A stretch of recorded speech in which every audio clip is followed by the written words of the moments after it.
रुख करेंगे entertainment news की जानिब। अदाकार उस्मान मुख्तियार को मुबैना तौर पर हरासा करने वाली खातून मंजर आम पर आ गईं। गुज़िश्ता रोज़ अदाकार उस्मान मुख्तियार ने सोशल मीडिया पर चंद पोस्ट शेयर की थी जिसमें उन्होंने इल्ज़ाम लगाया था कि एक खातून की जानिब से इन्हें कई सालों से हरासा किया जा रहा है, जिसकी शिकायत वो FIA में भी कर चुके हैं।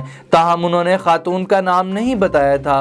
उस्मान मुख्तियार की जानिब से इल्ज़ामात सामने आने के बाद आर्ट बाय महरोज़ के नाम से मौजूद सोशल मीडिया अकाउंट से गुज़िश्ता रोज़ एक तवील पोस्ट की गई, जिससे ज़ाहिर होता है कि ये वही खातून हैं जिन पर अदाकार उस्मान मुख्तियार ने हरासानी के इल्ज़ामात आयद किए थे।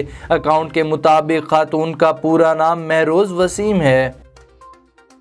अदाकार यासिर हुसैन ने हिदायतकारी के मैदान में कदम रख दिया।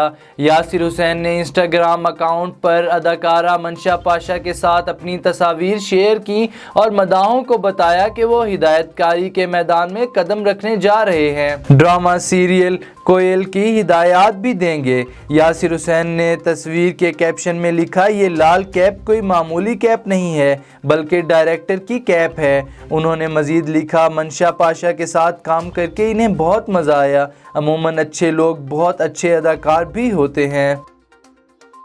थाईलैंड के मशहूर पाकिस्तानी नज़ाद फिल्म स्टार कैसर खान 95 बरस की उम्र में कोरोना के बाइस इंतकाल कर गए। कैसर खान एक क्लासिक विलन के किरदार अदा करने की वजह से जाने जाते थे।